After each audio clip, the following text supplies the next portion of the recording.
What's up, guys? Francesco here, and instead of breaking the narrative today, I'm doing something a little bit different.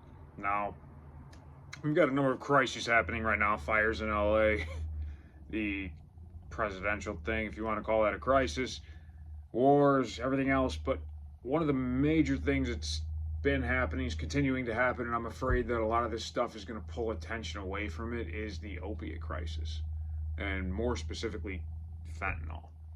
Now, I don't know if many of you know this, and those of you that do, I'm not going to get into much detail. You know what you know. Those of you who don't know, I'm a recovering heroin addict. I've been clean almost 7 years now, and I was about as deep into it as you could get, and I'm just going to leave it at that. Those of you who know my story, you know it. If you want to know more, message me privately. I'll be happy to tell you. Just not something I want to post in public video. Now, the point, I say that to say that I have the lived experience to talk about what I'm about to talk about. Now, when it comes to heroin, the drug that I was addicted to, there is a such thing as, an experimentation phase. There is a such thing as survivability. There is a such thing as a recreational use, though they are very rare. And that is the case typically with most drugs, with cocaine, with pills. Pills being a big one, especially for kids. Their prescription, typically they get them from their parents' cabinet or something like that. Now with the internet, though, it's no longer the parents' cabinet that they're getting it from. So it's not the actual medication or whatever it is that they want to take. They go online and they search for these pills that they hear about in the song or in wherever they heard about it from, and they get it from somebody that they don't know, or that doesn't have their best interest in mind. And quite frankly, it's just always laced with fentanyl. It's like something ridiculous, like 70% of drugs, all drugs, are laced with fentanyl. I mean, I don't know why you would lace cocaine with fentanyl. To me, it doesn't make any sense. But again, I've been out of the game for a long time, so there's a lot that I don't understand about it. But here's the part that I do understand. It's not an easy journey for these people. And if heroin is addicting as it is, and fentanyl is 50 times worse, I can't even begin to imagine what that withdrawal must be like. And I think a big problem is these kids don't understand that they're not taking a Xanax. They're not taking a Percocet. They're not taking a Loratab or a Vicodin. They're taking fentanyl. Like, they just skipped all the way to the furthest end of the spectrum they could possibly go. Like, I can't share this about my lived experience. It was definitely progressive. It was like, you start with drinking and weed and cigarettes and stuff like that. Then you move on to cocaine maybe, and you mix a little ad in there, ecstasy, and then maybe mix some psychedelics. Then when that's not enough, you move on to painkillers or Vicodin or prescription pills or things like that actually have a lasting and addicting effect. And then before you know it, you're physically dependent, at which point you might not be addicted yet, but you're physically dependent, but it's still fun. And then I can't tell you, it happens in an instant. It goes from fun and games and just you're playing around every night to your entire life. And you can't function without it. You can't do anything without it. You can't even feel happy without it. I mean, the way it affects your brain, it's like we have two parts of our brain. We have one that controls our basic instinct, right? Which is to eat and seek shelter and seek companionship and have sex and all those types of primal instincts. And then there's the prefrontal cortex with which we can make decisions. So if you need to pay your rent and you're hungry, you can decide which one of those takes precedence of what you need to do. Maybe you go without eating for a week so that you can pay your rent. And I think we've all been there. Anybody who's middle class at least has been there. With drugs, it's different. Drugs gets right into your midbrain, and it gets to the point above all of those other necessities, so that your mind, your body, and everything primal in your system is telling you that you don't need shelter or food or companionship or sex. You need this drug, and you will die without it. Now, in some cases that's true, but in the case of heroin or fentanyl or any opiate, it's not. It feels like you're gonna die, but you're not gonna die. It won't kill you, the withdrawal.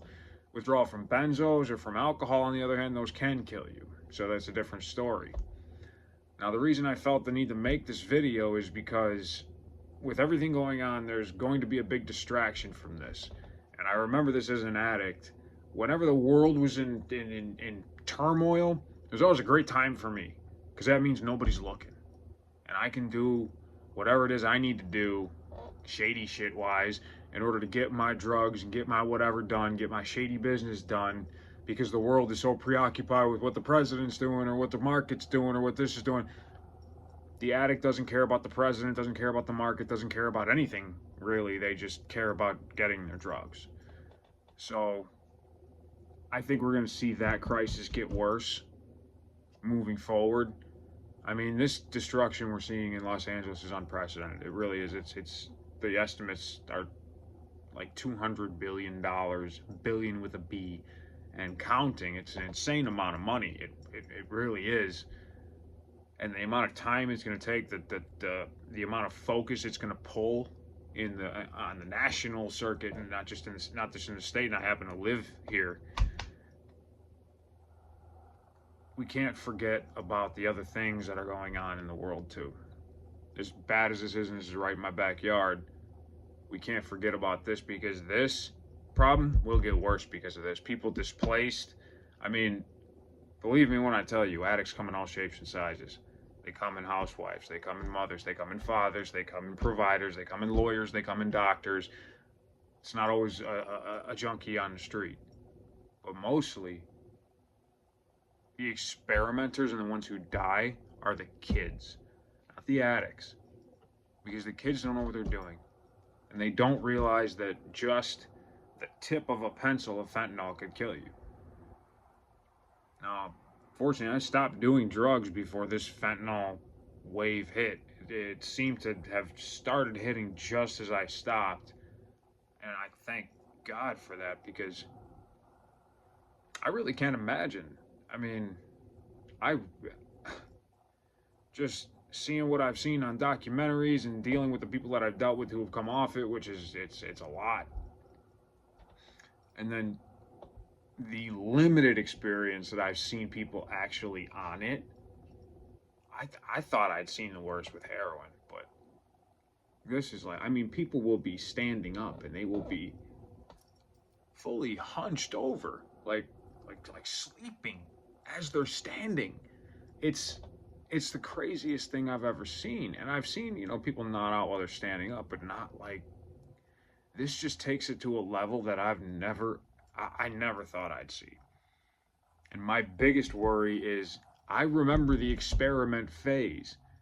And in that phase, everybody was doing, I mean, literally everybody. People today that would never do it, that would never even think about touching a joint, were doing lines or doing whatever else because that's what everybody was doing, and it's the 4th of July, whatever the case is. Kids will find a way to justify trying something. If they can't even try it and decide that they don't like it, which is what happens with most people. Most people try a drug, especially a hard drug like that, and they don't like it. They don't want to do it. They're I'll never do that again type thing. It's only the addicts who will eventually find their way to it anyway, who feel a compulsion to come back and do it again. You're at a phase. Most kids, what I'm saying is, in that experimental phase, they can experiment relatively safely and then get out of it relatively unscathed. That's no longer the case. So it's really important that we shut these borders, because this fentanyl is coming from Mexico. They've basically choked the South Asian supply, which is where most heroin did come from.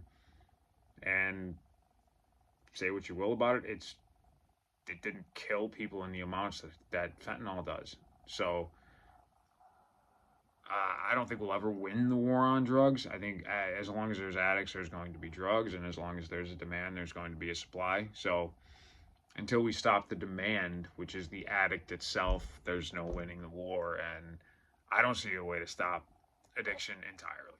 But what we can do is make sure that the drugs that are available are not literally like a 1 in 3 chance of dying every time you do it. So this is not a video to preach and talk about how much better I am for being clean, or that you should do this, or No. It's an awareness video. This is what the case is right now. This is what's happening right outside your door, most likely. You walk down your street, I bet you could find somebody who's having a struggle with this, or who knows somebody who's having a struggle with fentanyl. So be a resource for them, be useful to them, make sure that they know you're there, but you'll never be able to push them into anything, so I wouldn't recommend that. But if you do have kids of like junior high, high school age especially, watch out, because that's when the experimentation, the curiosity starts. And it's supposed to start with small things, things that aren't, that can't kill you out of the gate. I mean, it was so rare. In fact, I don't ever remember it happening. Not until later, until we got into harder stuff, you know?